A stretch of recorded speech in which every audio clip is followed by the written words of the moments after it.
Good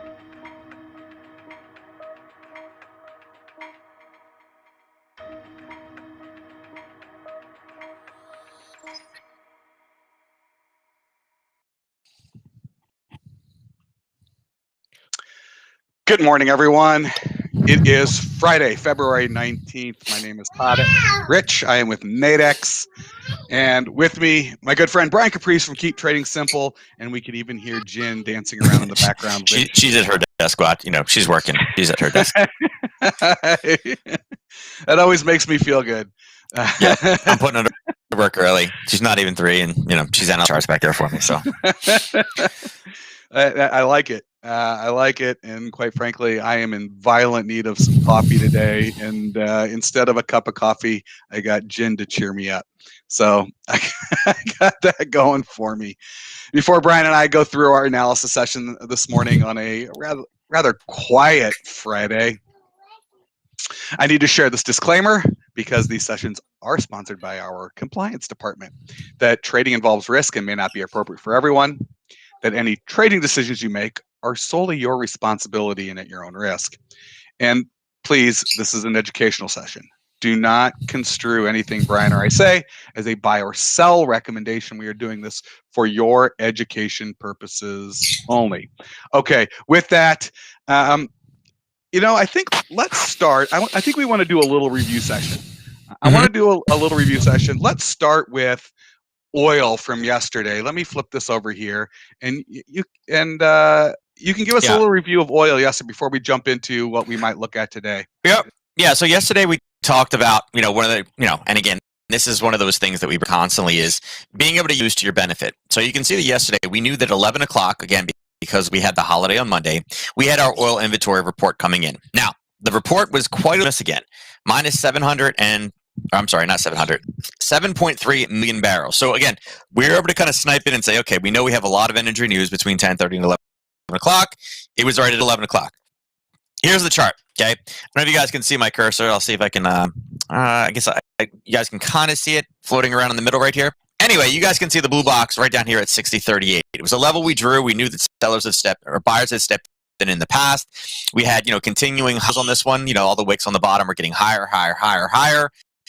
Here was the news release, guys. I mentioned that oil typically moves this news release, and again, this was a decent-sized miss, between $1 and $1.50, all right? And again, the reason I bring these up is not to be like, hey, look, I told you so. This is an easy opportunity. We knew for months that the release was going to be this morning. Didn't know what it was going to be, but I did know on a technical basis that price had, from the European, early, I guess from when we had talked yesterday, 8 o'clock, price drove itself lower. And I mentioned when you want to buy something, do you want to buy it when it's on sale or when it's expensive, right? You do it when it's on sale. So price drove all the way down. We can see that the oil number was actually a green number, which should have been great for oil. And all it did was provide one kind of buying opportunity.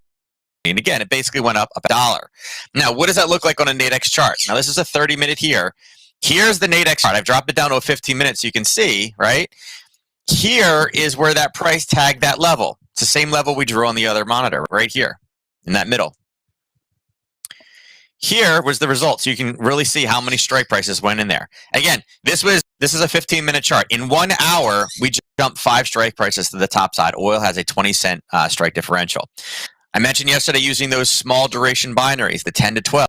You guys can see the potential in here. And again, if you're not familiar with the way these look over and look, at the money right now, indicative value being, approximately, right around 60-ish mark, 59.75.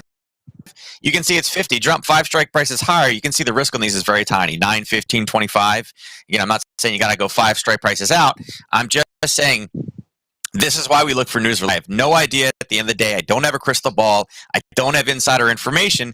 But I do know that, again, if we look at what its history is for being correct, here's history for the last year. There's 1 here, and then we go all the way back to last year. So you can see, more times than not is an incorrect forecast. The end result tends to be to $1.50. So, this was the exact setup we talked about yesterday. Now, the interesting thing, again, we talked about this level is be broken, and we knew that we had a Harry Potter. We were talking about a Harry Potter just a little bit lower, but it doesn't mean we couldn't enter it a bit sooner, right? We did have a spike down. Again, 30-minute chart. Spike down, spike up is not the Harry Potter trigger. The Harry Potter trigger for a lot of people in review is a level of basing and a pullback. This pattern right here, right? The lightning bolt. Drop, base, pullback, and then boom. You guys can see the same thing. We went from 60.12 all the way down to $58. I mean, an absolute monster move in that one. Again, we had talked about finding some place to get short here. And the reason I'm showing you guys this is at the end of the day, what did we have? We had enormous reduction in inventory. Huge, 7 million, 7.3. That why did price should go up? No, the result was price went down because everybody sees this green number. And again, it goes back to the technicals and thinking that, once you see the number, it's too late. Now we're having a lot of consolidation, so there's not much else we can do with this. And again, this was also fueled by the dollar move yesterday and a bit of a retracement. So a lot of different factors. Right now, I'd say I'd be a little bit more cautious with it. We have lows coming in this direction here. We have these highs kind of coming in. And again, it is a Friday. European numbers did not look great this morning.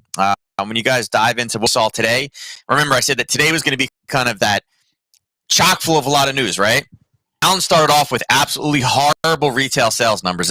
Again, not necessarily the best thing. And then we dive this. Flash services, down by a lot. German flash services, down by a lot. It's nice to see manufacturing starting to tick up. And the overall, EU numbers, 44 is getting a little bit farther away. But again, manufacturing is going up, which is good. And then actually the pound had good numbers on the board. The other side of this oil story is Canada had their retail sales and core number dismal. So, unfortunately, our neighbors to the north are in a little bit of a rough time right now. And again, particularly with oil kind of fluctuating back down, this is not necessarily the best of things, our Canadian neighbors. So, we'll see our manufacturing numbers here. I expect the manufacturing numbers to be good. That's the trend. Everybody else seems to have good ones here. It is actually expected to go down a little bit. So, this could actually give us a little bit of a boost today if our number comes in line with what all the rest of the, all of Europe and the UK with their manufacturing numbers were. Yeah. So oil something to look at, but you're right. I mean, there's a lot of different contributing factors coming into it, not to mention the U.S. supply issues that while that will abate once the weather changes, it certainly does impact the markets. People get emotional in the short term and you get these odd moves. All right. The other thing you mentioned that Harry Potter in and I do like it. In it's oil, mine, Todd. You can't have it, Todd. It's mine. You're gonna trademark it. I do want to point out what we had even identified yesterday in the Nasdaq, and something that we could all probably looking at as an opportunity today at some point. But we had identified this level. We were telling you this 13,535, this 13,540-ish level. We've known that it's been a level going back a ways. We know we had touched it several times, and then we said, well, when it comes back to that fourth time, that number is in jeopardy. That number's in jeopardy, and just be on the lookout for it. And indeed, it was in jeopardy. It didn't totally hold that number; it broke through it. Now, this is what happens with your support and resistance. That support line where buyers had stepped in the past.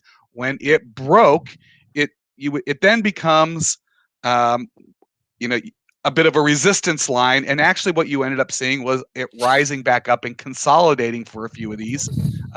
These are 30-minute candles. So we did consolidate for a bit.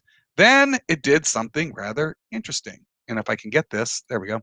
It actually went back up through that number. All right, now when you go back up through that number, it becomes a support level again.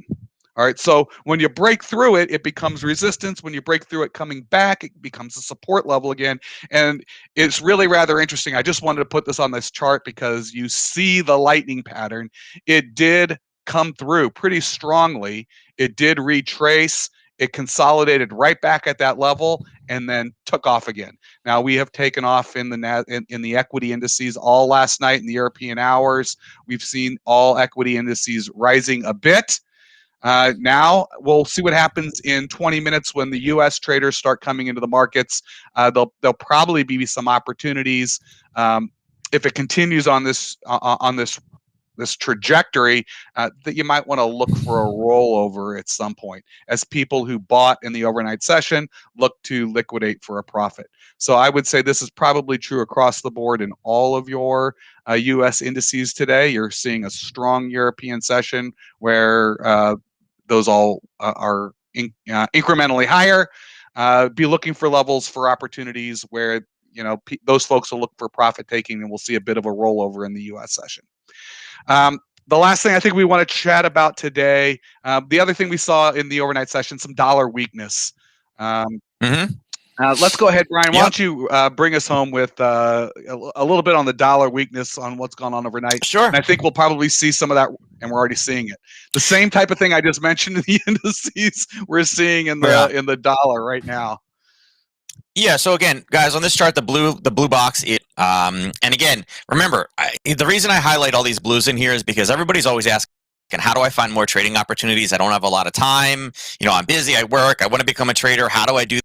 These are all the European sessions. Again, strong push up today. They expected good numbers. Again, seeing the manufacturing numbers, everything starts at manufacturing. If you don't produce the goods, they can't get the people. There's no retail else. But seeing manufacturing pick up, excellent opportunity. All right. So we've seen the euro drive up again. Again, a couple factors involved with that one. Here's actually, I'll actually bring this back to a 30-minute chart. Here's a call spread. Okay. Here is the European Open sitting right here at the bottom. I don't know if you guys can see my little target bottom down here. That's the European Open. Look, opportunity here from this morning from that European Open. And again, it was on the number of breaks and basing coming through that we've been looking for an entry. As we mentioned, we've had a strong push up. We've had a decent base on the top here. Something I want to kind of highlight here is we've seen a huge emotional data has been good, but now U.S. data comes out at 9:45 today, which could also provide some strength. Couple that with what we see here inside of the dollar index. We've seen the dollar index take a big drop to the downside. And what did it run into about an hour ago?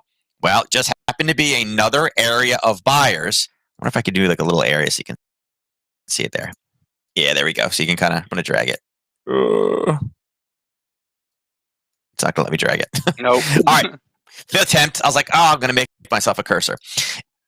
You guys can see that being down here on the left-hand side, strong buyers stepped in. We had a strong weakness, really strong push, especially in the overnight of the dollar down. Now we've run into an area where buyers have stepped in. The U.S. traders are coming online now. Potential U.S.-based data that will be positive for the dollar is also coming out. So we have the dollar kind of retracing this big move. It's a story of the euro moving more than it probably should. I mean, about 60 pips in a couple hours, in 3 hours. And again, it's the reason why you need to understand how to trade the different products, because again, a move like this going up about $60 from where the entry was on that call spread. I don't know if you guys can see it there. Going up that far into the call spread. Yeah, it's nice if it goes all the way, but if you can risk, $13, $14 because it was slightly out of the money, right? Right. It moves $50 in the other direction. Can you close it down early? Absolutely. Shut it down in the other direction. So exactly. Love it. All right. So there's a spot to be looking at today with the large move in the dollar. I mean, dollar weakness last night in the overnight session. Look for a bit of a retracement.